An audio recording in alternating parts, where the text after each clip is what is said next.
My husband dared me to leave him. He was speechless when I started packing. A great story for my great family. The laughter around the table was the kind Wade Kessler collected the way other men collected watches. He stood at the head of the long walnut table in the Queen Anne house, wineglass raised, 6 investors and their wives arranged in front of him like an audience he had personally cast. Beyond the window, the lights of the Space Needle burned against a wet October sky, and Elliott Bay lay black and patient below the hill. "To the second location," said the man from Bellevue, lifting his glass. "To the second location," Wade agreed. "Kessler's on the water was just the beginning. Wait until you see what I do with Ballard." "What I do?" Nyla Kessler heard it from the kitchen doorway, a tray of lemon tarts balanced on her forearm, the way she had carried trays before she ever knew his name. 15 years of dinners like this one. 15 years of what I built, what I risked, what I do. She set the tarts down, and the wives made the sounds women make over dessert, and Wade watched her the way a man watches a coat rack. "You know what my secret is?" Wade said to the table. He was 3 glasses in, warm and expansive, his voice pitched for the whole room. "Everybody asks me, Food and Wine asked me, the Times asked me. You know what I tell them?" "Tell us," someone said. "Simplicity," he smiled. "I keep my life simple. Great product, great location, and a wife who doesn't complicate things." A ripple of polite laughter. Nyla kept her face pleasant. She had a face for these dinners, the way she had shoes for them. "I'm serious," Wade went on, because the laughter had fed him instead of finishing him. "Nyla's the easiest woman in Seattle. Ask anyone. No career drama, no opinions at the wrong time. I handle the world, she handles the tarts." He gestured at the tray with his glass. "It's a system." "Wade," said the investor's wife on his left, still smiling, but with something careful entering her eyes. "What? She knows I'm joking." He looked at Nyla then, really looked at her, and she saw the thing that lived under the charm, the thing only she ever got to see up close. "Honestly, I tell people this. My wife could not survive 1 week out there without me. Not 1 week. It's not an insult, sweetheart, it's a compliment. It means I take care of you." The room had gone quiet, in the way rooms do when everyone decides at once to study their dessert. Nyla picked up the empty breadboard. "Coffee's ready whenever you all are." Maybe it was the calm in her voice that did it. Maybe it was the 3 glasses, or the man from Bellevue watching, or the small ancient engine in Wade Kessler that could not stand a door closing softly when he wanted it slammed. "See, this is what I mean," he said, and his smile widened and hardened at the same time. "Nothing touches her. You know why nothing touches her? Because she's got nowhere else to be." He raised his glass toward his wife across the beautiful table in the beautiful house on the hill. "Go on, Nyla, I dare you. Leave. Walk out that door and see how long you last. I'll set a timer."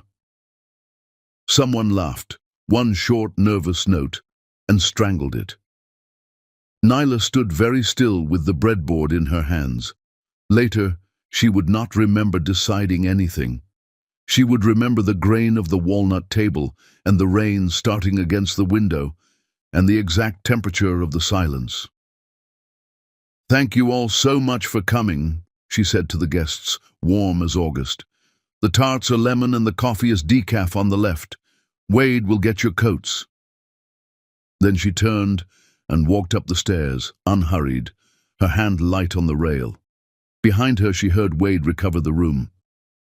"She's fine," he was saying. "She does this. 20 years in restaurants, everybody's dramatic." Laughter again, thinner now. "Where were we? Ballard, let me tell you about the space." The bedroom smelled of the candle she had lit before the guests arrived. Nyla pulled the suitcase from the closet shelf, laid it open on the bed, and began. She was not frantic. That surprised her. Her hands moved the way they moved in a kitchen during a rush. No wasted motion, everything in order.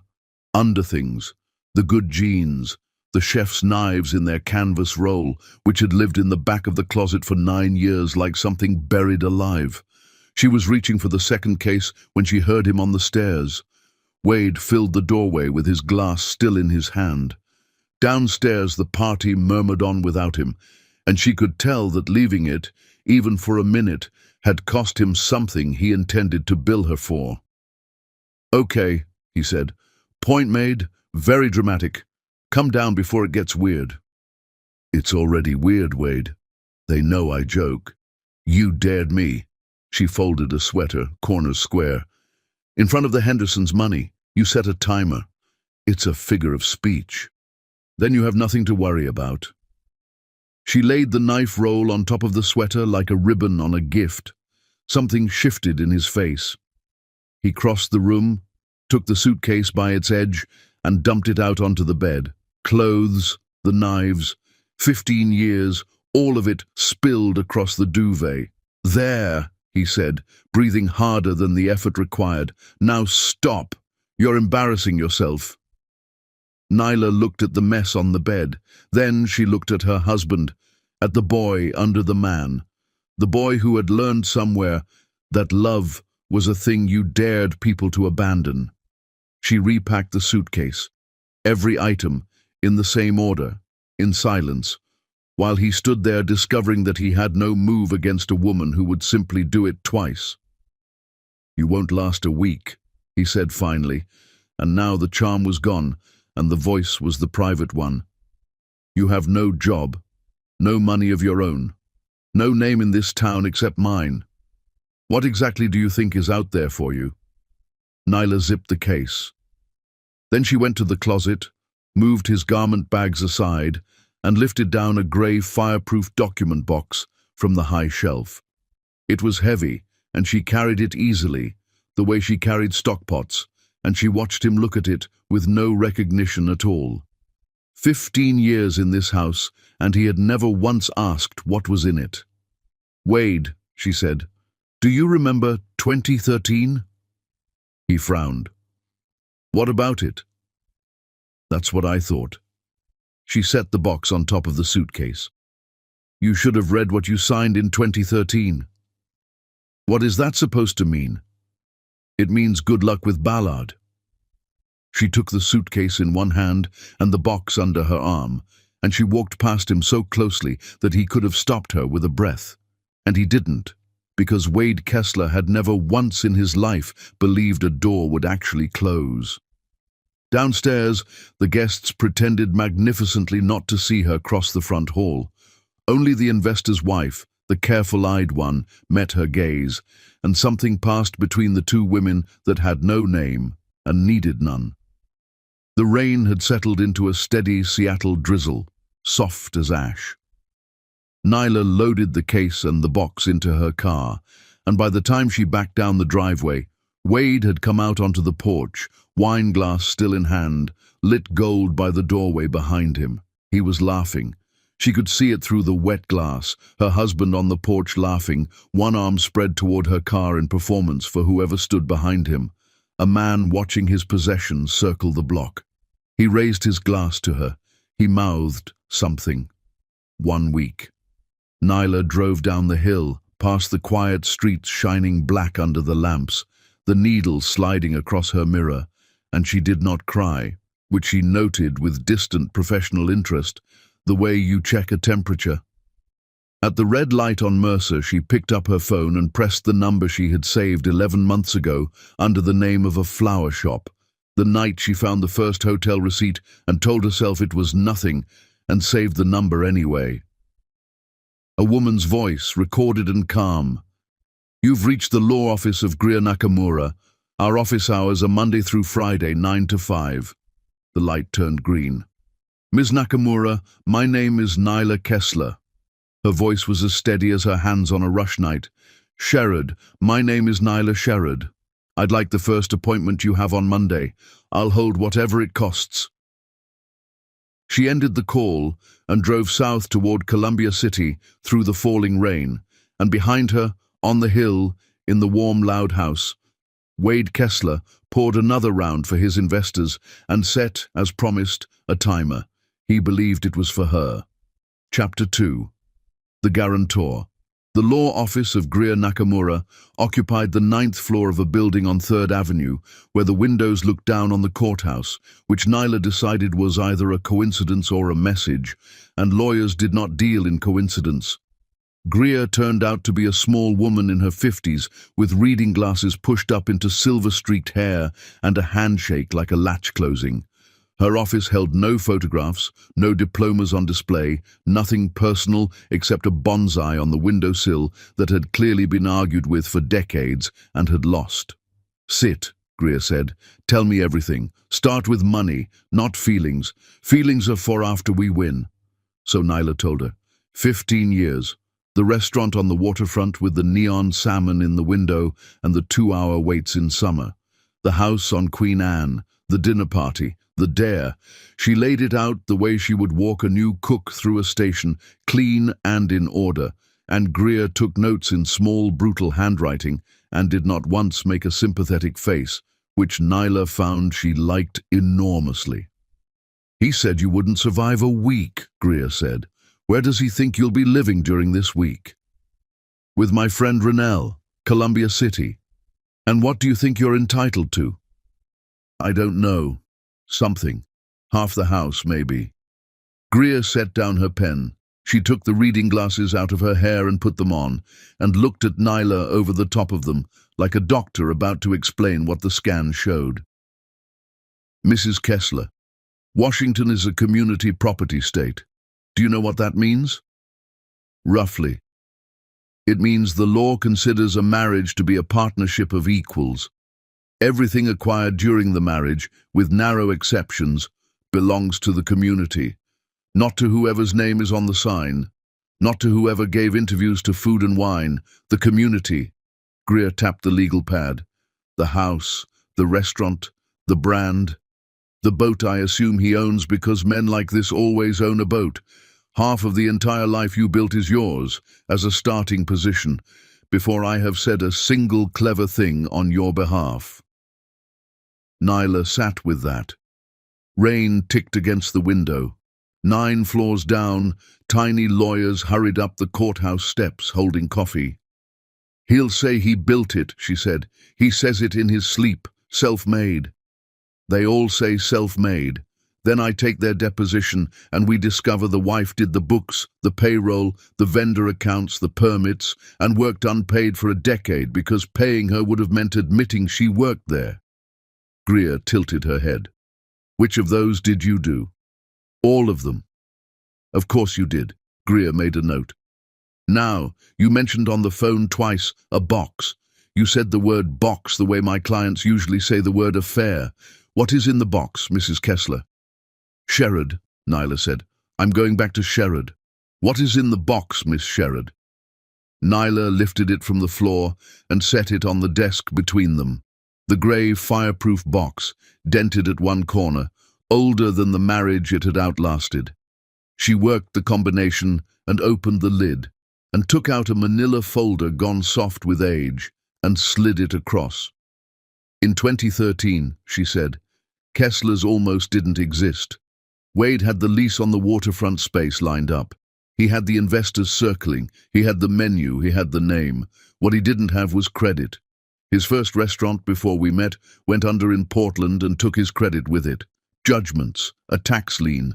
The landlord wouldn't put the lease in his name, and the bank laughed at the loan application." Greer opened the folder. Her eyebrows went up, exactly once, exactly 1 centimeter, and Nyla understood this was the Greer Nakamura equivalent of a standing ovation. "So the lease," Greer said slowly, turning pages. "For the flagship location of Kessler's Seattle, the restaurant currently on every list of the best seafood houses on the West Coast, is signed by Nyla Sherrod. Personally, as is," she turned another page, "the SBA loan, personally guaranteed, by you." My credit was perfect. I'd been saving since I was 19. Wade said it was just paperwork. He said, "Sweetheart, it's a formality. The name on the sign is what matters." Nyla folded her hands.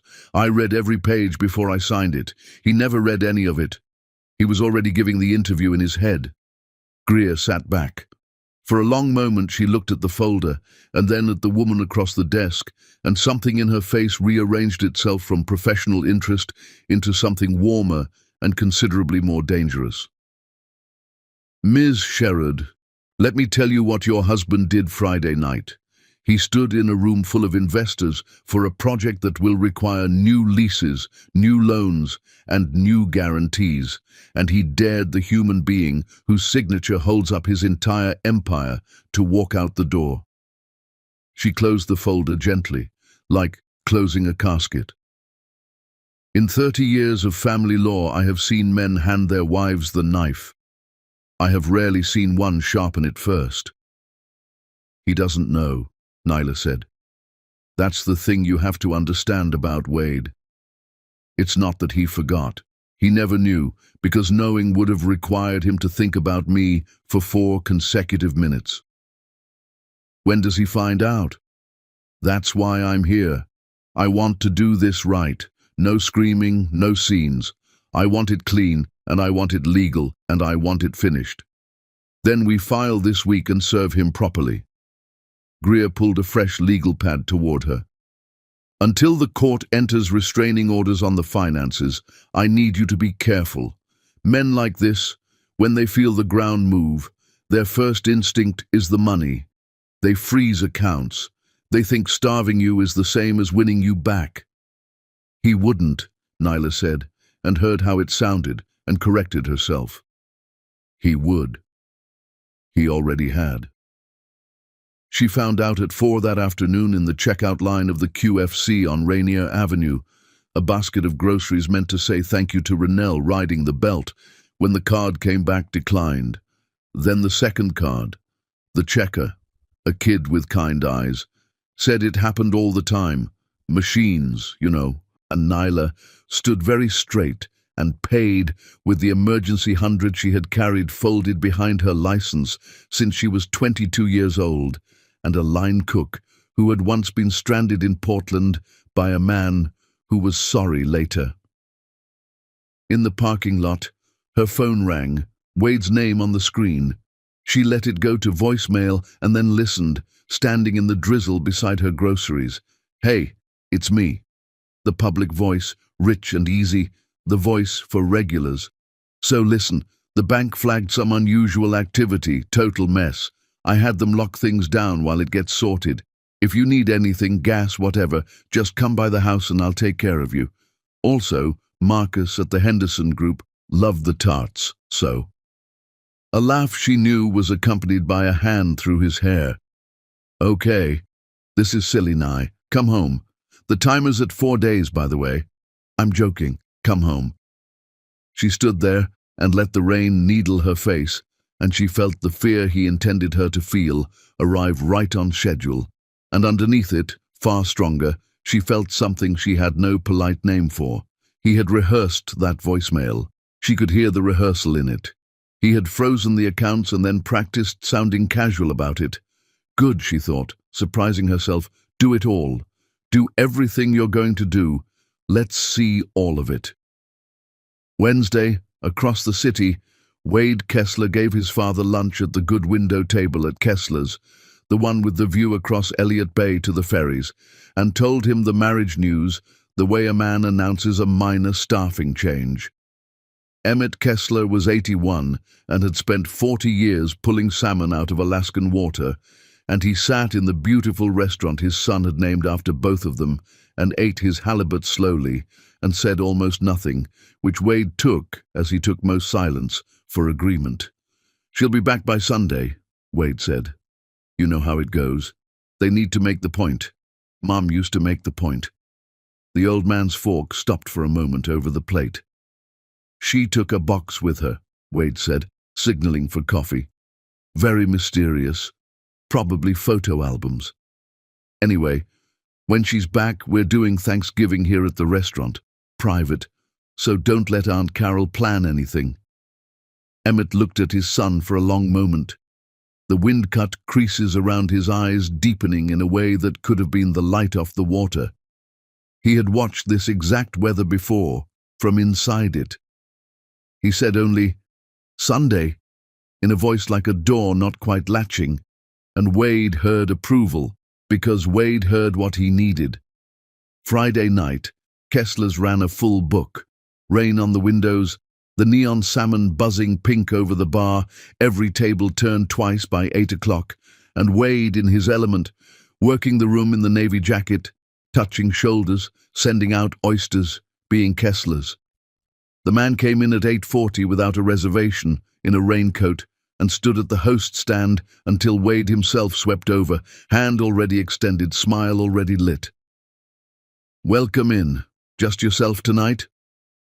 "Wade Allen Kessler, the one and only." The envelope came up so smoothly it was in Wade's hand before he understood he had accepted anything.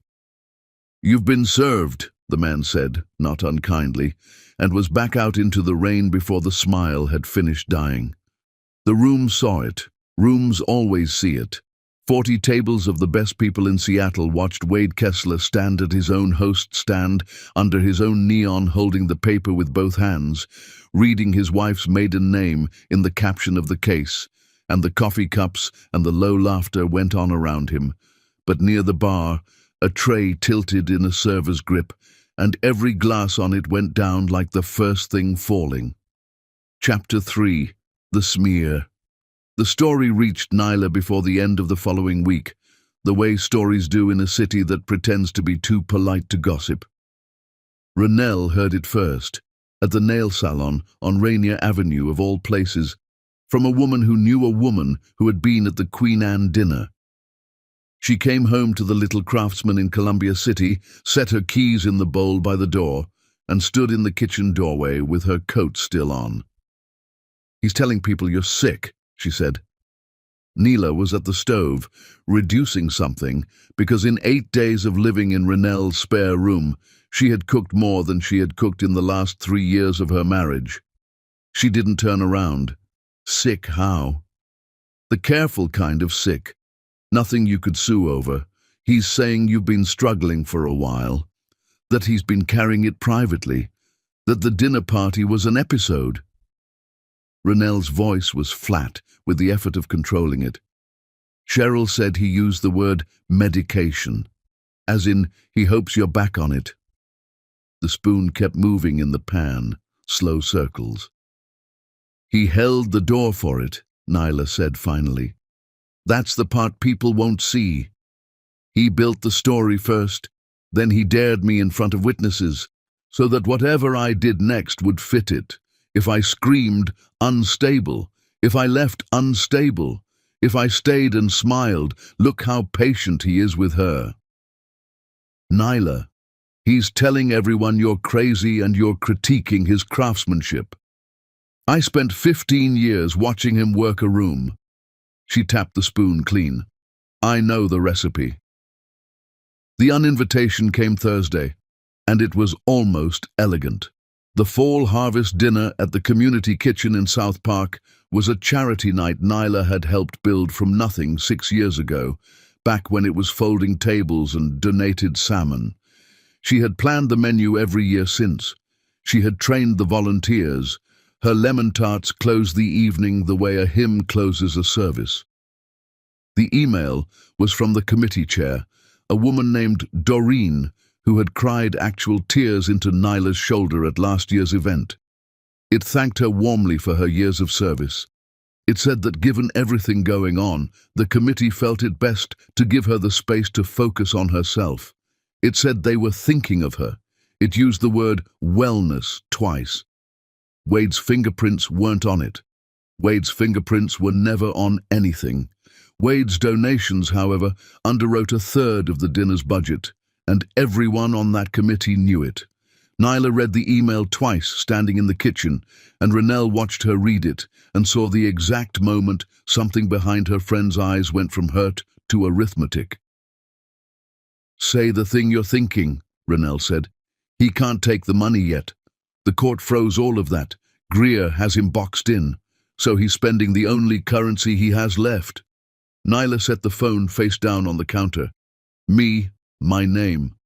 He's spending my name in this town before I can get it back. So what do we do? Because I have thoughts, and some of them are felonies. We do nothing. Nyla untied the apron she'd been wearing, Renelle's apron, a decade old and printed with faded strawberries. I'm not going to spend 1 hour proving I'm sane to people who watched him dare me at a dinner table and said nothing. Sane is boring to prove. You know what's interesting to prove? What? Solvent. At Kessler's, the apron was the thing the kitchen noticed. Nyla's apron, the linen one, the one she had worn every Thanksgiving service and every Mother's Day crush for a decade when she came in to run the pastry station because Wade never hired one, had hung on the third hook by the walk-in for so long the hook was simply hers. Cooks who had never met her knew the apron. On Tuesday, Krista Lindqvist came back from the office wearing it. She did it casually, the way she did everything, tying it as she pushed through the swinging door, already talking about the reservation book. Krista was 31, ran the front of house like a Broadway lobby, and had spent 2 years laughing at Wade's jokes a half-second longer than anyone else. The staff had a betting pool. The staff had eyes. Chef Ansel's not going to like that, muttered the sauté cook to the expo window. Chef Ansel, who had cooked in that kitchen for 9 years and had learned payroll problems, permit renewals, and vendor disputes, all went away when you quietly called the owner's wife, looked at the apron for a long 3 seconds, and said nothing because his last paycheck had come 2 days late, and a man notices these things. Wade noticed nothing. Wade was in the corner booth, doing what he had been doing all week, which was holding court. Tonight, it was 2 men from the Chamber of Commerce, and his voice had that public warmth turned up 1 notch too far, and if you passed the booth at the right moment, you heard the shape of it. Carrying this for years, wanted to protect her privacy. You do everything for a person. At the bar, a man named Tobias Fenn nursed a beer and watched his old friend perform grief like a man doing dinner theatre. Tobias had known Wade 22 years, since they were waiters together in Portland, since the first restaurant, the one that died. He had been best man at the wedding. He liked Wade the way you like a river you've learned not to turn your back on. And he loved Nyla the way everyone who actually worked a room with her loved her, which Wade had never once noticed because it never occurred to him she was the one being loved. Later, near close, Wade waved him into the empty private dining room, poured 2 bourbons, and did something Tobias would think about for months. He rehearsed. "Okay, tell me how this sounds," Wade said, loosening his shoulders like an actor in the wings. "Because Sunday, I've got brunch with the Hendersons, and Marcus is going to ask. So," he set his face into something rueful and brave. "We knew for a couple years something wasn't right. She'd have these episodes, and I covered because that's what you do. You protect your wife. The dinner party was the worst one yet. I'm just glad she's somewhere safe." He dropped the face, took a sip, looked at Tobias like a man checking a mirror. "Too much? I feel like episodes is strong. Struggles, maybe. Struggles is better." He snapped his fingers. "Struggles?" And then I look away like I can't finish the sentence. "Yeah." Tobias Fenn sat very still, and the phone in his shirt pocket, which he had raised to show Wade a photo of his kid's birthday, 2 minutes before the bourbon came out and had never lowered, went on quietly recording. He told himself he'd delete it. He told himself that for weeks. Neela's Monday started at 4:40 in the morning, in the dark, in the rain, in a parking lot in South Lake Union, outside a commissary kitchen called Foundry Commons, where a woman named Pilar rented stainless stations by the hour to caterers, food trucks, and people rebuilding their lives, though the website only advertised the first 2. Her first paying job in 15 years was 200 lemon tarts and a dessert table for a tech company's retreat, subcontracted at the last minute because another baker had bailed, offered to her by Pilar on the strength of one tasting, and the way Neela had cleaned the borrowed station afterward without being asked. Her hands shook slightly, unpacking the knife roll. She noticed the shake, noted it, and then the work took her, the way it always had, the way it did when she was 19, and the shake was gone before the first dough came together. At 6:15, the sun didn't rise so much as the rain turned grey. At 9, the tarts came out in ranks, glazed and identical, an army. At noon, a woman from the tech company took one bite, closed her eyes, and asked if Nyla did weddings. "I do now," Nyla said. She drove back to Columbia City with a check for $1,100 on the passenger seat, and she pulled over on Alaskal Way South, no, on Rainier, and she laughed once, one rough note, and pressed the back of her wrist to her mouth, and sat there while the wipers kept time. 15 years, he had told her, the world outside him was a cliff. It was a kitchen. It had always just been a kitchen. Her phone buzzed against the cup holder. Greer Nakamura, no greeting, because Greer billed greetings. "Miss Sherrod, are you sitting down?" "I'm in my car, parked. What's wrong?" "Nothing is wrong. My forensic accountant finished the first pass on the joint accounts this morning." There was a sound of paper, and then Greer's voice came through with a courtroom slowness, each word set down like evidence. "On the Tuesday before your dinner party, 72 hours before your husband dared you to leave him, someone moved $190,000 out of your joint money market account in 3 transfers to an entity we have not identified yet." The wipers swept. The rain came on. 3 days before, Nyla said. 3 days before. Miss Sherrod, your husband's little performance at that party was not a man losing his temper." Greer let the pause do its work. "It was a man following a script. He planned the dare. He planned your exit. He moved the money first, and then he lit the match in front of witnesses." Nyla watched the rain break and reform on the windshield, and when she spoke, her voice had the same temperature as the morning's first steel bowl. "Find out where it went." "Oh," said Greer Nakamura, "we will." Chapter 4. The Screen Door.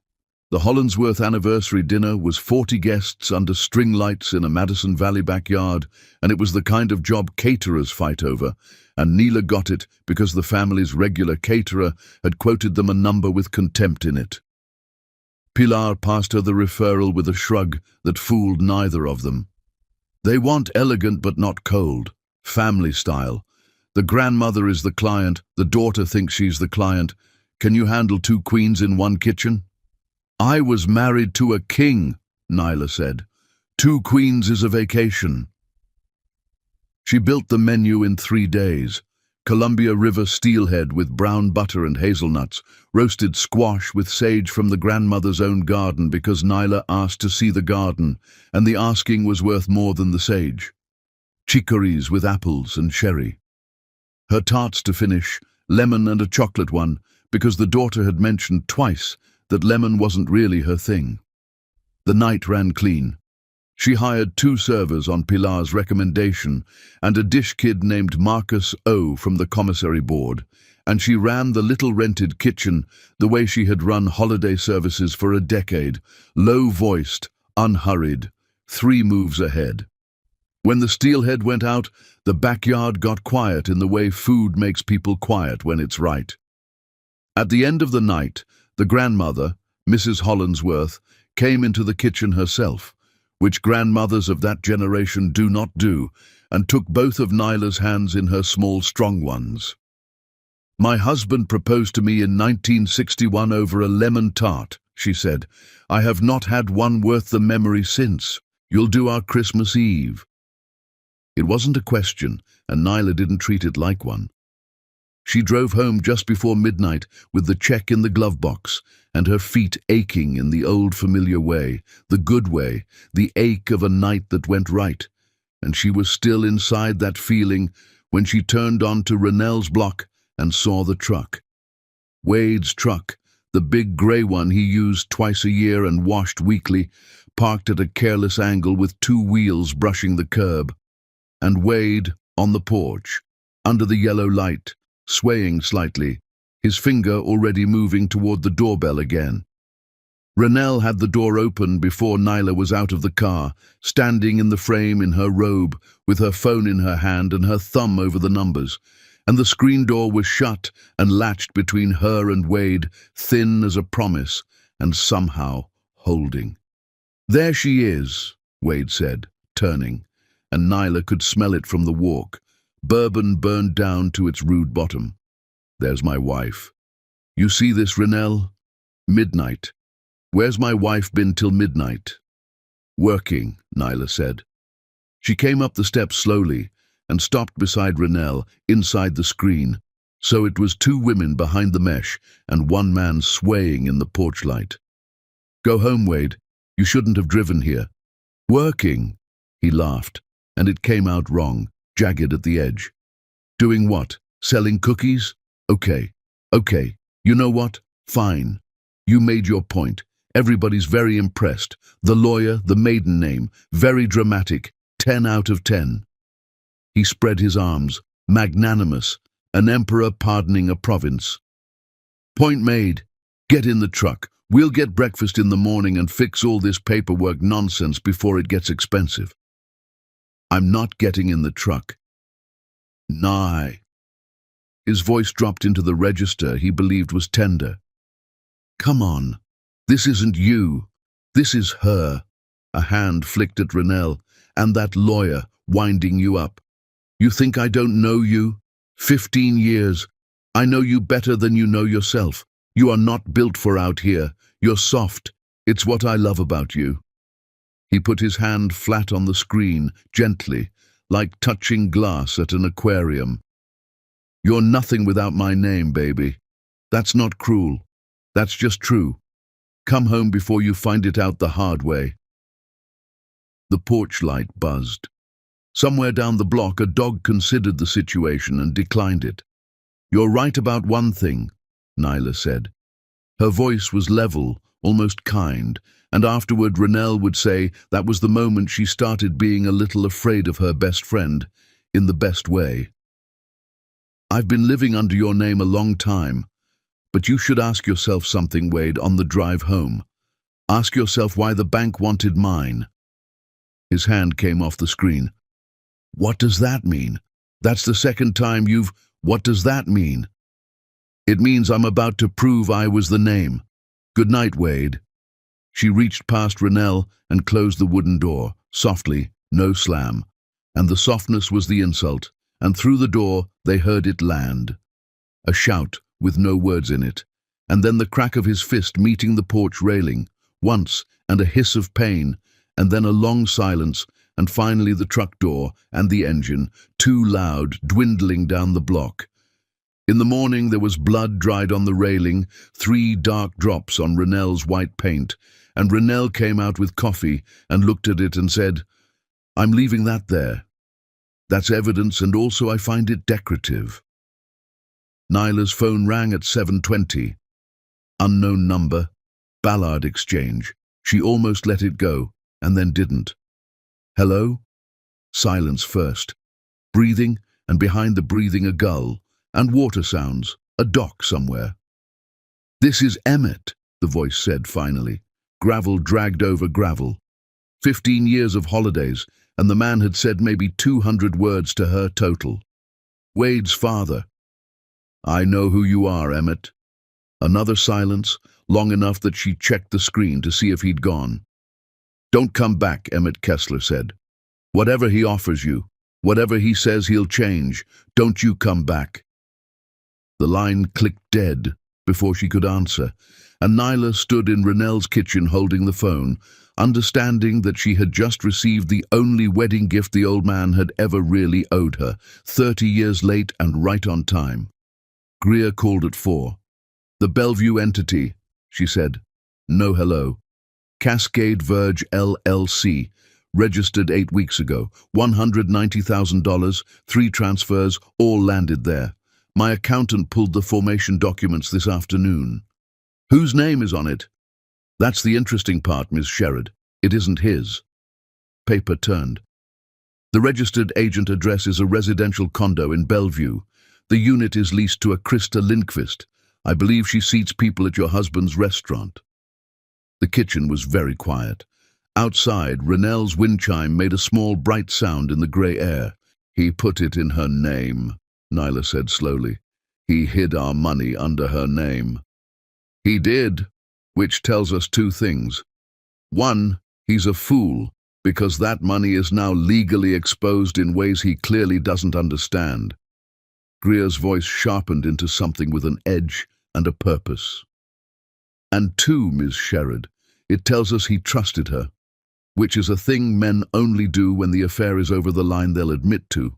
So, now we know what we're dealing with, and mediation is going to be a very different meeting than your husband thinks it is."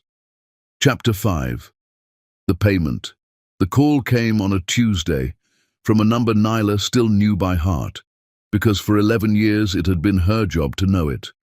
Harborline Properties, the landlord for the waterfront building where Kessler's had buzzed its pink neon for over a decade. A man named Douglas? No. A man named Gerard Toft, who managed the portfolio and whom Nyla had charmed, soothed, and out-negotiated across 3 lease renewals while her husband gave interviews. "Nyla," Gerard said, and the fact that he'd called her cell and not the restaurant told her everything before the rest of it arrived. "I'm going to be straight with you because you were always straight with me. The October rent didn't come. We noticed, we let it ride a few days as a courtesy. It's now the 17th. I sent notice to the restaurant yesterday, certified. You know what my next step is, and you know why I'm calling you before I take it." She stood alone in the commissary's little office, invoices for the Hollandsworth job still in her hand. "Because I'm the guarantor," she said. "Because you're the guarantor.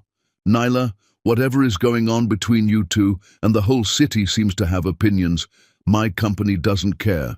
We care about the covenant. If this goes to default, we pursue the lease obligations, and the lease obligations are yours. Personally, it was your signature that made that deal possible in 2013, and it's your signature holding it now." He paused, and his voice came back a shade gentler. "I'm sorry. I always thought you were the adult over there." The rent was $28,000 a month. She had $31,000 in the world. The Hollandsworth check, the tart job, a deposit for a November event, and the sad little personal account she'd opened the week she left. All of it together, 31,000 and change, and every dollar of it already spoken for, because of the loan. The loan was the future. Foundry Commons had a permanent unit opening in January, a real kitchen with her own walk-in and her own door, and Pilar was holding it for her, and the small business loan application was sitting at the credit union in its final review, and the loan officer had used the phrase "looks very clean" on Thursday. Pay Wade's rent, and the account she'd shown the credit union would be a crater. Don't pay it, and the default hit her credit like a wrecking ball. The guarantee called, the restaurant seized, and 30 employees, Ansel and the sauté cooks, and the dish crew and the servers who had sent her a group card, all of them out of work before the holidays. And her name, her actual name, the one she'd just taken back, ruined at the exact moment she'd started building something on it. He had missed the rent, drunk, distracted, bleeding money into lawyers, or maybe, and this thought arrived cold, maybe not missing it at all, maybe knowing exactly whose problem an unpaid rent became. She sat in Greer's office the next morning and laid it out, and for the first time since they'd met, Greer Nakamura looked genuinely angry, 2 spots of color high on her cheeks. "You understand this may be strategy," Greer said. "He starves the lease. The pressure lands on you. You come begging to settle cheap just to stop the bleeding. It's ugly, and it's not even original. Can we force him to pay it? Eventually. Motions take weeks. Default takes days." Greer took her glasses off, which Nyla had learned was the tell for honesty beyond billing. "Legally, my advice is to protect your cash, and we fight the fallout. You may win that fight in 6 months. And the 30 people who work there? What do they get in 6 months? They get to be casualties of their employer's character. That is not your account to settle, Miss Sherrod. Nyla looked out the window at the courthouse, grey against grey. When I was 19, she said, a chef I worked for went under, owing all of us 3 weeks' pay. I ate rice for a month and I never saw a dime. I know exactly what it feels like when the people upstairs have their war and the paycheck doesn't come. She stood and buttoned her coat. He made me the guarantor because my name was worth something. He was right. It is. She wired the $28,000 that afternoon from her account with a memo line that read simply, October Unit 4 per guarantee. She told no one. Not Rennell, who would have staged an intervention, not the staff, not Gerard beyond the wire itself. The credit union called Friday. The loan officer was kind about it, which made it worse. The application had been flagged in final underwriting. A large outbound transfer inconsistent with stated reserves, and a personal guarantee obligation on a distressed commercial lease that had surfaced in the updated search, active, ongoing, and enormous next to her tiny business. Risk had spoken. The answer was no. She was welcome to reapply in 6 months with 2 more quarters of revenue. Pilar found her sitting in the parked car outside the commissary, hands at 10 and 2, going nowhere. Pilar got in the passenger side, said nothing for a while, and then, the January unit. I lost the loan. I can't sign the January unit. Nyla's voice stayed level, and that cost her everything it had. I paid a debt that wasn't mine to protect people who don't know I did it, and it cost me the thing I was building for me. And the worst part, Pilar, the genuinely funny part, is that I'd do it again. And somewhere across town that man is telling a room full of people I'm the one who's not well. Pilar considered the rain on the glass. My grandmother had a saying, she said. The mule that carries the wine drinks water. It's not a happy saying, but she also died owning the vineyard, so. She opened the door, then paused. The unit stays yours till January 1st. Things change fast in this town. Come inside, you have prep. Sunday night, Greer called. 2 pieces of news. 1, mediation is scheduled. A week from Thursday downtown, his counsel confirmed this afternoon. A pause with a shape to it. 2, he's hired new representation, Whitcomb Drell. They advertise during Seahawks games, Ms. Sherrod. He's paying for a shark because he thinks this is a fight about a house and a boat. And he still doesn't know what we know. He doesn't know what we know about Bellevue. He doesn't know what the guarantee makes you. He walked past you for 15 years, and a week from Thursday, he is going to sit down across a conference table with his television lawyer and his cufflinks and that smirk. And here Greer Nakamura permitted herself something rare, a small, cold, anticipatory pleasure, audible down the line. And he is going to find out. Chapter 6. Mediation Massacre. The conference room at the mediator's office on 5th Avenue had a long table, bottled water nobody drank, and a view of the sound that everyone faced and nobody saw. Wade arrived 4 minutes late, which was a choice, in the navy jacket, with cufflinks, flanked by a broad silver-haired attorney from Whitcomb Drell named Roy Drell himself, because Wade Kessler did not hire the associate. He shook the mediator's hand warmly, nodded at Greer like a man being gracious to the help, and let his eyes land on his wife last, and smiled. Nyla wore her chef's white's cousin, a plain dark suit, and she looked back at him with the expression she used on suppliers who tried to sell her frozen as fresh. Before we begin, Roy Drell said, snapping open a leather folder, my client wants it known he's here in good faith. He wants this resolved amicably. Mrs. Kessler walked out of a 15-year marriage over a joke at a dinner party. My client is prepared to be generous anyway. We're offering the resident's contents, her vehicle, and a lump settlement of $200,000 in exchange for a clean waiver of interest in the business entities. The restaurant predates her involvement in any material sense. It's his name on the door. It's his father's name too, Greer said pleasantly, arranging her own folders. Names are funny things. Shall we talk about names? Counselor? Cascade Verge, LLC, Greer said, and slid the first document down the table. Nyla watched her husband's face, because she had earned the right to watch it, and so she saw the whole weather system move through. Blankness first, then recognition arriving like a stain, then the quick sideways flick at Roy Drell, and that flick was the confession. The flick said he doesn't know. The flick said Wade had hidden it from his own shark.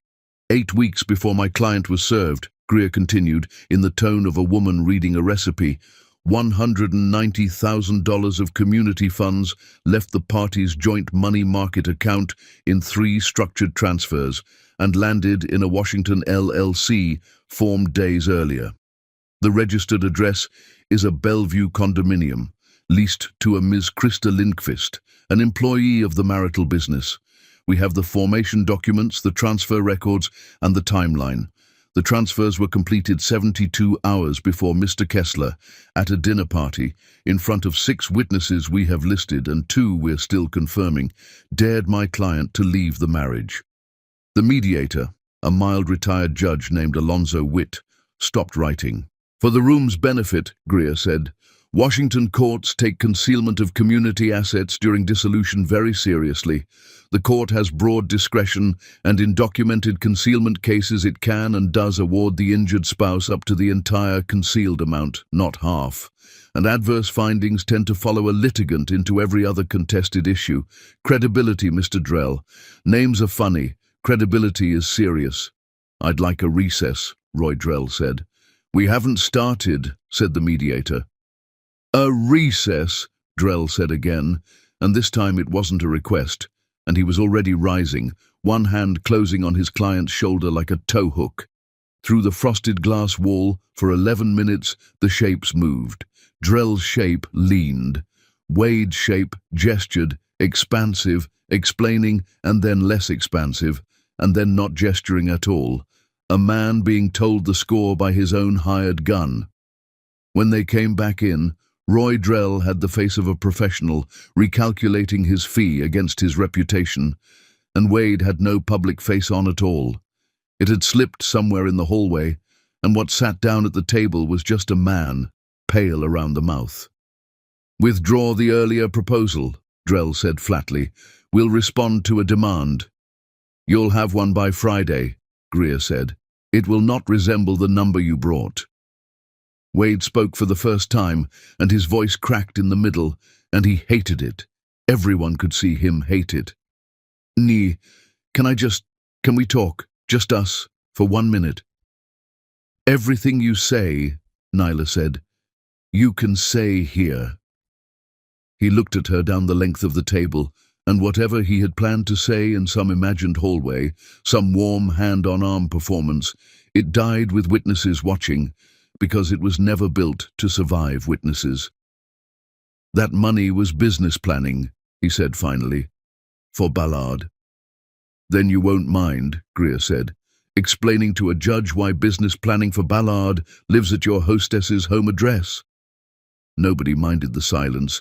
The silence was doing all the work. By Friday, the Ballard project was dead. The Henderson Group didn't send a letter exactly. They sent a 2-line email and copied their counsel, and the phrase, pending resolution of Mr. Kessler's personal legal matters, did the killing politely. The man from Bellevue never called again.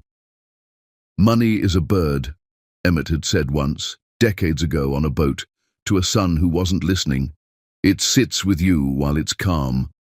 First, loud noise, gone. Krista Lindqvist found out what her address was carrying on a Tuesday from a courier. The envelope wasn't from Greer, it was from a lawyer Greer had suggested Krista consult, a single page, and the operative sentence sat in the middle like a stone.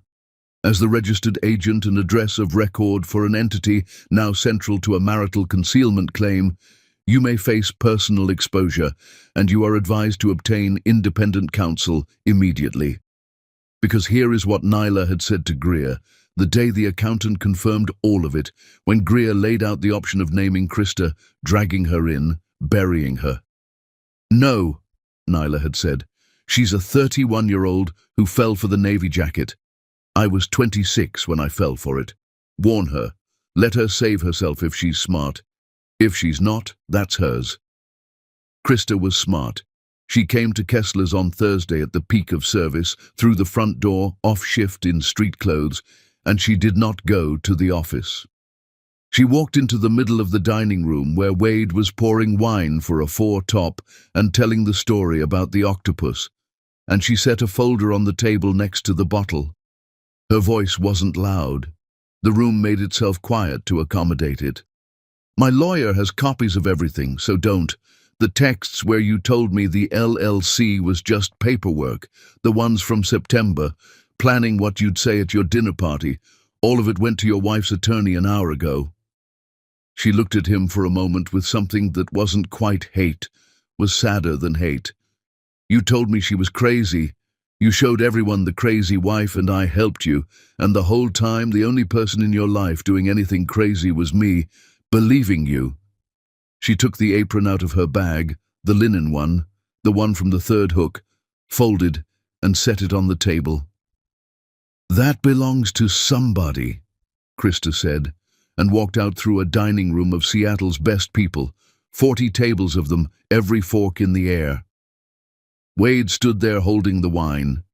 He closed the restaurant himself that night, sent everyone home, killed the neon salmon, and sat alone in the empty dining room with one lamp on and the October ledger open in front of him, doing the thing he had never once done in 11 years, which was read it, line by line, looking for how bad it all was, how much month was left, whether November's rent existed anywhere, which is how he found October. October Unit 4, paid in full on the 17th, wire transfer. He didn't recognize the account number, and then he read the originating name, and then he read it again, and the restaurant was very quiet, and the water outside the dark windows went on moving the way it had moved before there was anyone to name anything after. Sherrod, N.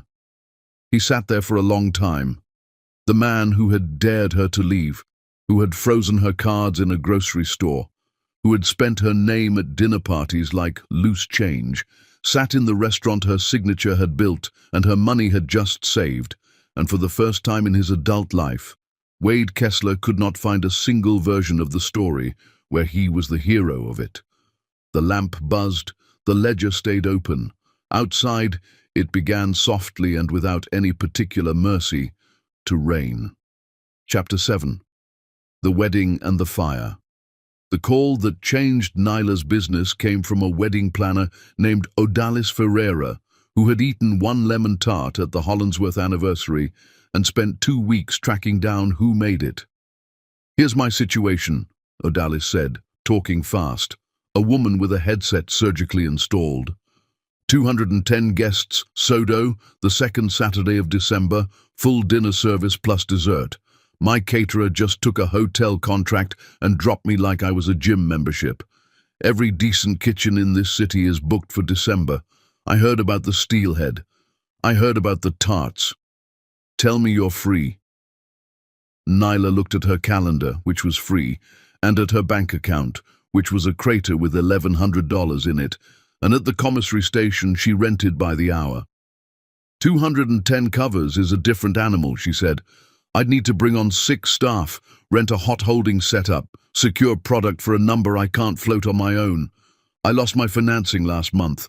I won't lie to you about that because if I take this and fail, we both die in public. There was a pause, and then Odalis laughed, one sharp note.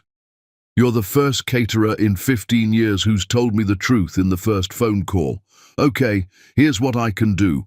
30% deposit on signing, but the rental contracts, the staffing, the product, those run through you, and the venue requires vendors to carry their own liability.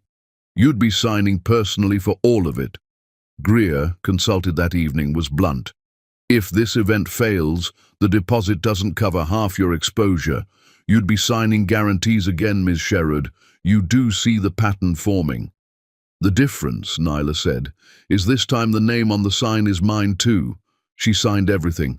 the rental company, the staffing agency, the fish order with Mutual Fish down on Rainier, a number that made her hands cold.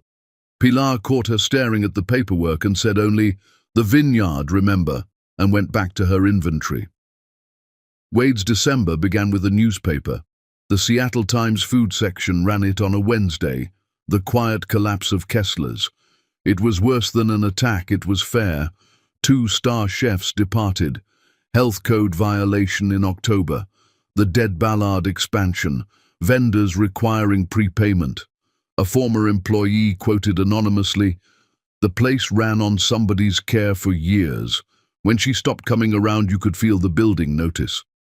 The writer never named Neela. The whole city filled the blank in anyway. By Friday, 3 servers quit in one afternoon. Ansel stayed, but Ansel had stopped saying goodnight to the office on his way out. And Wade, who noticed everything now, the way a man notices his own pulse in a quiet room, understood that the kitchen no longer worked for him. It worked near him. The call from Ballard Swedish came Sunday morning. His father had been admitted overnight, and the nurse used the phrase, "declining to pursue further intervention," and the phrase sat in Wade's chest all the way up 15th Avenue like a swallowed stone. Emmett Kessler lay in the bed looking like what he was, a man who had spent 40 years being salted and dried by the North Pacific, finally done with the argument. The room smelled of antiseptic over low tide. On the window ledge sat his watch cap, folded as if he might yet be going somewhere cold. "The restaurant's fine," Wade said, because it was the only him he knew. "The Times thing, it's noise. We'll be fine by spring." "Sit down, Wade." Wade sat. For a while the machines did the talking, their small green opinions, and Emmett looked out the window at the grey sky over the grey water, and when he finally spoke, he did not turn his head, which made it worse, because it meant he'd been building the sentence a long time. 1979, the February your mother took you to your aunt's in Tacoma. A breath, dragged up from somewhere. "You know why she went. You were 6, you don't remember. I'll tell you why she went. Because I stood in the kitchen on Sunset Hill with a beer in my hand and my crew there laughing, and I told her, 'Go on then. Go, see who feeds you.' I dared her. Same words, Wade. I heard about your dinner party. Same exact words, 50 years apart, like a song. Pop. She came back." Emmett's hands lay still on the blanket, enormous, ruined, useless now for anything but truth. 11 days, and she came back, because it was 1979, and she had a boy and $40. And I told myself for the rest of her life that her coming back meant I was right. He turned his head then, and his eyes were the same water grey as the window. "It ruined 4 lives. Hers, mine, yours, because you were in the house taking notes, watching me teach you that a woman staying is the same thing as a man winning. And now your wife's. That's not. My situation is different. I dared your mother the same way. She stayed. It ruined 4 lives. The old man said it flat, like coordinates. "You watched me do it and you took notes. Only difference between us is your wife had more than $40. Something moved through his face that on any other man would have been a smile. "I called her, you know. Your Nyla. Told her not to come back to you." Wade sat very still. "Why would you do that to me?" "Because I'm dying, and it's the first time I've been on time for anything that mattered." Emmett closed his eyes. "The salmon sign was my boat's name before it was your restaurant. Did you ever know that? Everything you have is built on somebody who came before you and carried more than you knew." He was quiet so long, Wade thought he'd drifted off, and then, from the edge of sleep, "Go see what your name is actually worth, boy, when nobody's holding it up for you." The wedding was the 2nd Saturday of December, at a brick and timber event hall in Sodo with 100-year-old beams and a loading dock older than the neighborhood's name, and at 6:40 on Friday evening, 14 hours before service, the rented refrigerated trailer holding half of Nyla's product died in the dark, and nobody knew until 9. She got the call at Rennell's, and afterward Rennell would describe watching her friend listen and set down her tea and become someone slightly different. The way water becomes ice, same substance, new law. The trailer had cooked itself into the danger zone hours earlier. The steelhead, gone, all of it, not legally serviceable, and Nyla would not have served it anyway to people who trusted her. Cream, gone. 210 covers in 14 hours, and the centerpiece of the menu was compost, and every rental and every staffing contract carried her personal signature, and if the plates didn't go out tomorrow, the failure would eat her name, her deposit, and every dollar of exposure she'd signed, and there would be no January unit, no reapplication in 6 months, no second chance at the second chance. "Call Odalis," Rennell said. "Explain. Force majeure, act of God, something."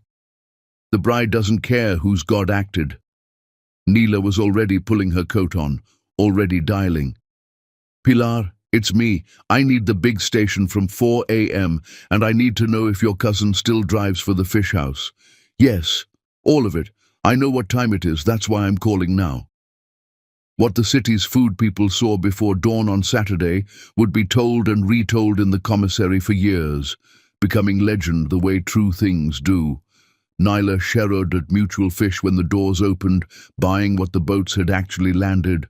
Whole sablefish, gleaming, still cold from the water, because you cannot demand steelhead from the sea, but you can respect what it sent instead. Nyla at Pike Place at first light, moving stall to stall through vendors who had known her 15 years, who had been paid on time by her hand through a decade of Kessler's, and who now, one by one, opened early, extended terms, loaded her car themselves. The Hmong farmers with the last of the chicories, the dairyman who unlocked his walk-in and said, "Whatever you need, and I know it's good for it, because it's you asking, not him." Wade's money had never touched any of this. That was the thing he'd never understood, doing his interviews. The credit that saved her that morning wasn't in any bank. She had been depositing it for 15 years, invoice by invoice, kept word by kept word. Sablefish in brown butter went out at 7:15 Saturday evening to 210 guests, with a menu card hand-corrected in Nyla's own writing, and the bride's father, a Norwegian fisherman's grandson, came into the kitchen near the end of the night and stood in the doorway with tears standing in his eyes and said the black cod was the taste of his childhood and asked who had thought of it. "The ocean did," Nyla said. "I just listened." Odalis Ferreira watched the last dessert plate go out, took one lemon tart off the tray for herself, ate it standing up like a woman who had earned it, and said, "I do 11 weddings between April and September. I want you for all of them. Standing contract. My lawyer sends it Monday." Nyla drove home over the West Seattle Bridge at 1 in the morning with the city lights doubled in the black water, hands aching, feet gone, solvent, and she laughed the whole length of the bridge, alone in the car, at absolutely nothing and all of it. Monday morning the doorbell rang at Rennell's, and it was not a courier. It was Ansel, still in his kitchen clogs, and behind him on the walk stood the day porter, 2 line cooks, the old dishwasher Reyes who had worked the pit since the restaurant opened, and a server still wearing the Kessler's apron under her open coat, 6 of them in the thin December light, hats literally in hands. "Chef," Ansel said, which he had never once called her, because titles at Kessler's had only ever flowed one direction. "We heard the December rent hasn't gone in either. There's a rumor Harbor Line's done waiting. 30 of us, some with kids, some with papers that need a paycheck attached." He turned his knife-scarred hands over, empty. "He's up there rearranging tables like it's the menu that's wrong. We didn't know where else to go, so we came to the person who always fixed it before we even knew it was broken." Behind them, down the block, the rain was starting again, and Nyla Sherrod stood in the doorway in her borrowed apron with strawberries on it, looking at 30 families standing in 6 pairs of shoes, holding the one thing she had never expected to hold again. Kessler's, asking her to save it. Chapter 8. She takes the house. Gerard Toft of Harbourline Properties agreed to the meeting in one phone call, which told Nyla how bad it was. Because commercial landlords do not clear their Thursday mornings for sentiment, she brought Greer. Gerard brought his asset manager and a face arranged for bad news. "Here's where we are," Gerard said. "December's rent is 19 days out and nothing's moved. October only landed because of you, and we both know it. My board looks at Kessler's and sees a distressed tenant, a dead expansion, a divorce in the papers, and a personal guarantee we can call tomorrow. The recommendation on my desk says terminate the lease, pursue the guarantor, and re-let the space to one of the 3 hotel groups already circling it." He folded his hands. "You asked for this meeting, so tell me why I shouldn't." "Because the guarantor is about to make you a better offer than an empty landmark," Nyla said. She laid it out the way she built a menu. Nothing wasted. A restructured tenancy. Kessler's LLC reorganized. A professional operator installed as managing partner, a man named Dominic Reyes Cota, who had run 2 James Beard-listed rooms in Portland, and whom Pilar had put her in a room with on 4 days' notice. Every one of the 30 jobs preserved. The back rent cured within 60 days out of a capital infusion Dominic's small group would bring. Wade Kessler reduced to a passive minority holder, no operational authority, no signing power, his name staying on the sign because the sign had value and the man no longer did. "And in exchange," Gerard said, watching her, "you want what?" "Rent relief for 1 quarter while the new operator stabilizes and Harbourline's consent to the assignment." The asset manager spoke for the first time. "The guarantee. In a restructure this size, the board keeps the guarantee or there's no deal. Someone credible stays on the hook, and Ms. Sherrod, with respect to the new operator, the credible party in this room is you, 2 more years minimum riding on that lease." The room went quiet. Greer's pen stopped. 2 more years. 2 more years of her name chained under that building, under his neon, while her own business was finally lifting off the ground.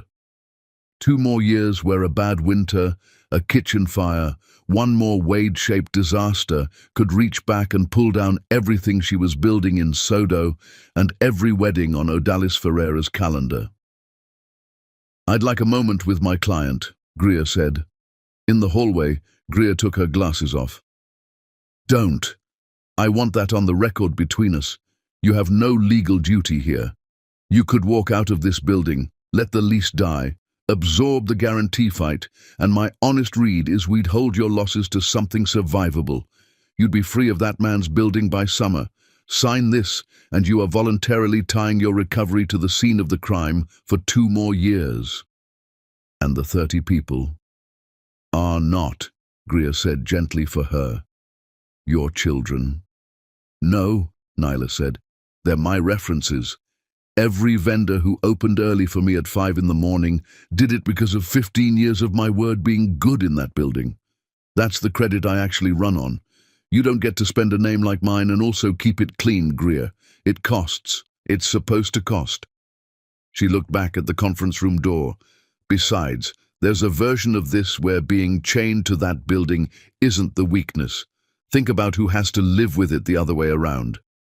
They signed the following Friday, a stack of documents an inch thick, and somewhere in the middle of the stack, unremarked, was the page that reorganized Wade Kessler out of authority over the restaurant that carried his name.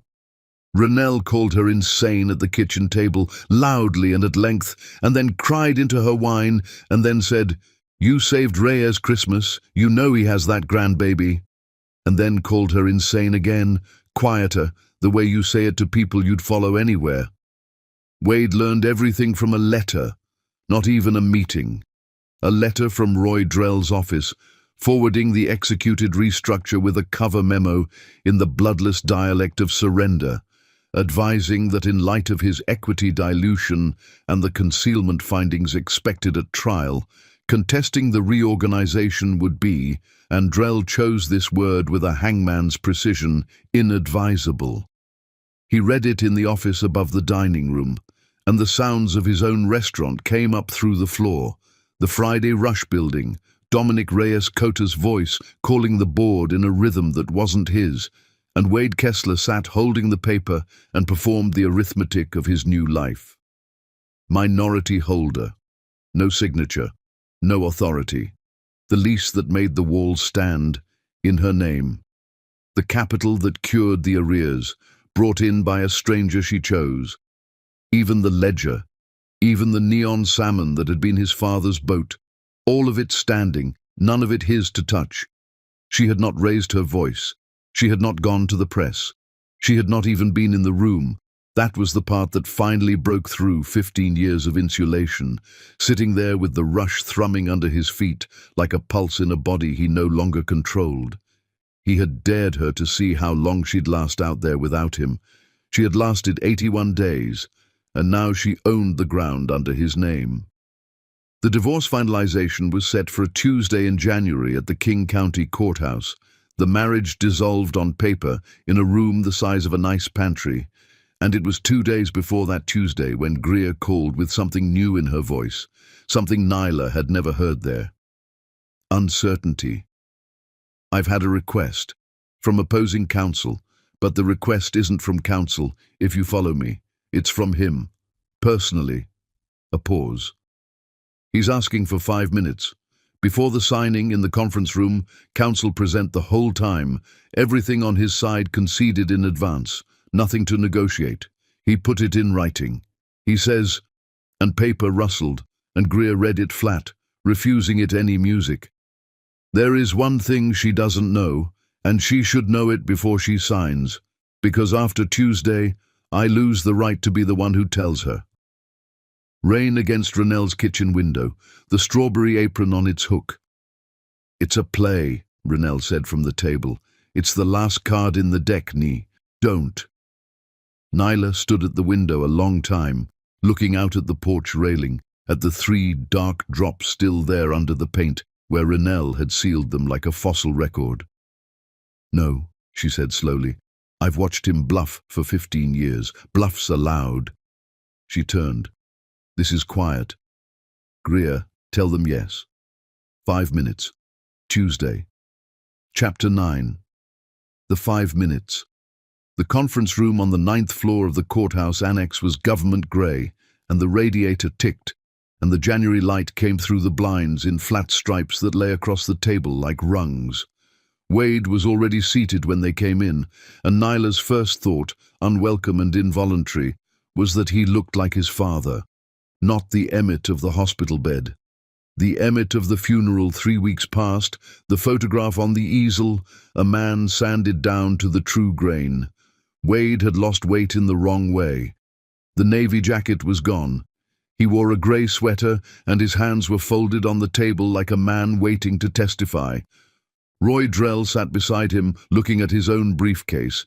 Greer took the corner chair, silent, a stopwatch of a woman. Thank you for coming, Wade said. His voice was low, stripped of the public register entirely, and Nyla realized she had gone whole years without hearing this one, the plain one, and that it had once been the only voice she knew. You have 5 minutes, Wade. I know. I wrote it down so I wouldn't waste them performing. He actually had. A single sheet, handwriting, folded once. He didn't look at it. In March, 9 years ago, you interviewed at Canlis, sous chef, the pastry-forward one, the posting you found on a Sunday and didn't tell me about until after, because you said you didn't want to jinx it. The radiator ticked. Nyla went very still. You wore the grey dress. You came home saying it went fine, just fine, and then you waited. 2 weeks, and nothing came, no call. And you decided it meant what silence means, and you cried one time in the pantry where you thought I couldn't hear, and then you never mentioned Canlis again. Not once in 9 years. His hands tightened on each other. They called Nyla. The Thursday after, 3:40 in the afternoon. You were at the fish market for me, for our Easter menu. A woman named a chef's name and said they'd been impressed. And could you come back Monday to trail, because it was down to 2? The stripes of light lay on the table. Somewhere below, an elevator arrived and left. I told her you'd accepted another position, Wade said. I said it warmly. I congratulated them on their search. I wished them luck. Each sentence laid down like evidence against himself. Then I deleted the call from the machine, and I took you to dinner that night. And you were sad and didn't say why, and I knew why, and I let you believe the best kitchen in this city looked at you and saw nothing. Nyla did not move. Later she would remember that her body simply declined to, that some interior mechanism had thrown itself between her and the moment, taking the impact the way a seawall takes water, everything landing, nothing showing. 9 years, the pantry, the grey dress in the back of the closet, never worn again. The particular way she had folded the word canless and put it away in the drawer of things that had judged her and found her wanting. She had built a decade of smallness on that silence. She had let it teach her what she was worth, and it had been him at the kitchen phone at 3:40 on a Thursday, warmly. Why? Not a question, a place for him to put the rest of it. Because a wife with her own name could leave. He said it without flinching, and she understood he had rehearsed this too, but not the way he rehearsed for the Hendersons. This he had rehearsed the way you rehearse walking after surgery. I've had 3 months of quiet to find a better answer. Something about fear, my father, my mother staying. All of it's true, and none of it's the reason. The reason is I did the math, and your dream cost me a bookkeeper, and I decided my restaurant mattered more than your life. I decided it in about 4 seconds, Neela, and I never lost a night of sleep over it until this fall. Until I paid your lease. Until you paid my lease. His composure moved, one plate shifting deep under the surface. I sat in my empty restaurant with that ledger, and I couldn't. There was no story left where. You covered me. After everything in secret, with no possibility I'd ever thank you, you covered me. And I sat there understanding that I had spent 15 years married to that person, and I had dared her, dared you, to leave, and the whole time your name was the only thing holding up mine. He slid the folded sheet across the table. That's her name, the woman who called from Canlis. It took me 2 months to find her. She's in Healdsburg now, and she remembers you, Nyla. 9 years, and she remembered the lemon tart from your tasting. Her number's there. I don't know what it's worth now. Probably nothing. But you should get to know it happened. You were chosen. You've been walking around 9 years believing you weren't, and that belief was mine. I built it. I'm returning it. Greer looked up from her watch. Time. Nyla stood. She took the paper because it was hers. It had been hers for 9 years. At the door she stopped and did not turn all the way around. Did you ever feel guilty, Wade? At any point? In 9 years? Once. The honest answer took him a moment, and it came out in the plain voice. And it was the worst thing he had ever said, and both of them knew it, and it was also, at last, the truth, which was all it had going for it. Not until you paid my lease. She signed at 11:15 before Judge Alma Witwer, a proceeding of 4 minutes, and walked out of the King County Courthouse on 3rd Avenue at 11:24, a free woman, married 15 years, unmarried in the length of a lunch order. The rain had paused. Greer offered lunch. Nyla said another day, honestly meant it, and walked north alone through the cold, bright canyon of downtown, with the folded paper in her coat pocket, her hand around it the whole way. The text came that evening while she stood at Rennell's stove, from a number she hadn't saved but recognized. Tobias Fenn. They had met exactly 4 times in 15 years, weddings and 1 funeral. The message was a video file and 1 line. He was my friend for 22 years. You were the best thing that place had. I sat on this since October because I was a coward. Congratulations on today. Do whatever you want with it. She watched it once, standing at the stove. Wade in the private dining room, bourbon in hand, loosening his shoulders. Tell me how this sounds. Episodes. No. Struggles. Struggles is better. And then I look away like I can't finish the sentence. The performance of grief over a woman he had already robbed twice, once of money, once of Canlis, being polished like a wedding toast. Renelle watched over her shoulder, hand over her mouth. That's everything, Renelle breathed. And Doreen's committee, the Hendersons. The Times would run that clip by Friday. That's his whole reputation in 90 seconds. Everyone who ever believed him, everyone who wrote you those wellness emails. You could end him at dinner parties forever, which is the only place he ever actually lived. Nyla watched it a second time. Then she set the phone face down on the counter, next to the folded paper from the courthouse, the two of them lying there side by side, the weapon and the wound. I know, she said, and stirred the pot, and said nothing else that night. Chapter 10. Stranger at the Door. She never released the recording. Not that winter, not after. She told no one why, not even Renelle, and this was her last quiet power, and she knew it. Let him wake every morning for the rest of his life, not knowing what she was holding, or that she was holding anything at all. Mercy, you advertise, is a transaction.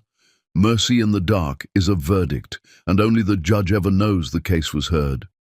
Sherrod Fine Events opened on the first Friday of March in a brick storefront in Pioneer Square, 1 block off Occidental, with her name in gold leaf on the glass and a line of lemon tarts in the window like a row of small suns. The launch party filled the place past the fire code's sense of humor. Pilar came, and Odalis with 2 brides-to-be in tow, and Mrs. Hollandsworth in pearls, and Gerard Toft of all people, and the Mutual Fish counterman, and Ansel and Reyes, and half the Kessler's crew on their night off, and Greer Nakamura stood in the corner with a glass of wine, off the clock, watching her client hold a room, and permitted herself 1 visible smile per hour. Wade came at the end, when the crowd had thinned, and Renelle saw him first through the glass, and moved like a bouncer, and Nyla put a hand on her arm. He looked better than the courthouse and smaller than ever, both at once. 11 months had reorganized him the way the lawyers had reorganized his company. He had sold his minority stake in Kessler's that summer, most of it going to a fund for the concealment judgment, and he worked now, the whole industry knew it, 5 nights a week on the line at a chowder house in Ballard, whose owner was 20 years his junior, and called him New Guy, without irony. Tuesdays, he sat in a church basement with 11 other men in a circle of folding chairs, and the first 4 sessions he had performed humility, and the 5th session a retired longshoreman had said, "You're doing it again." And something in Wade had finally, quietly, snapped its performance in half. He did not come inside the storefront. He waited on the sidewalk until she came out, because the doorway was hers, and he had learned at last what thresholds mean. "I'm not here to ask for anything," he said. "I heard about tonight, and I wanted to see your name on glass. That's the whole errand." He looked at the gold leaf a moment. "It looks like it was always supposed to be there." "It was," Nyla said. He took a paper from his coat, 1 page, folded once, and held it out. "This is the other reason. It's not a letter. I know better than to make you read my feelings. It's the phone call." She unfolded it under the streetlight. The Canlis message, written out word for word, reconstructed from a 9-year-old memory he had evidently never lost. The date, 3:40 in the afternoon. The chef's name, impressed. Down to 2. Could she come Monday? Every word he had stolen at the kitchen phone returned in careful handwriting, with nothing added, no apology in the margins, no plea at the bottom. Just the call, given back. "You already told me this in January." "I told you it happened. That's different from giving it back." He put his hands in his pockets, took them out again, a man with nowhere left to hide them. "The men's group has a thing about amends. You don't make them to be forgiven. You make them because the ledger's real, whether anyone reads it or not. You taught me that, actually, in October. Unit 4. The streetlight hummed. Inside, someone laughed at something Renelle said, and the warm noise pressed against the glass like weather from a better country. "I'm not coming back, Wade." "I know. I didn't come to ask." And then, with great care, like a man setting down something breakable that he had carried a long way, "But if you ever wanted not to go back, there's no back, it's gone, I burned it.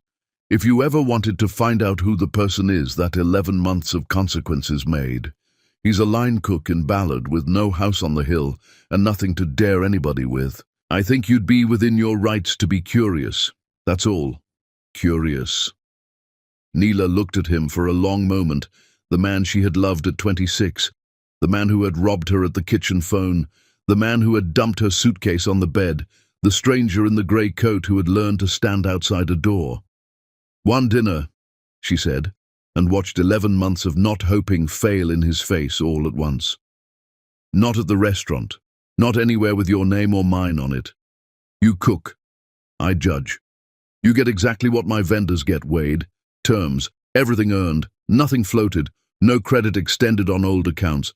One dinner, and afterward, if I say that's all it was, then that is all it was, and you never stand on this sidewalk again." "Terms accepted," he said, barely above the streetlight's hum.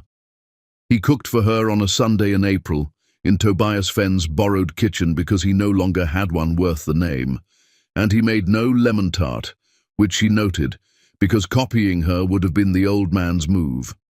He made his mother's halibut, the poor year's recipe from Sunset Hill, and told her, with his hands busy and his eyes on the pan, about 1979 and the 11 days, and the boy at the top of the stairs taking notes, and how you can spend a whole life reciting a lesson you never once thought to check. She judged. She told him the fish was 10 seconds over, and the story was the truest thing he'd ever served her, and both assessments were accurate, and he accepted both, and that, more than anything on the plate, was the evidence.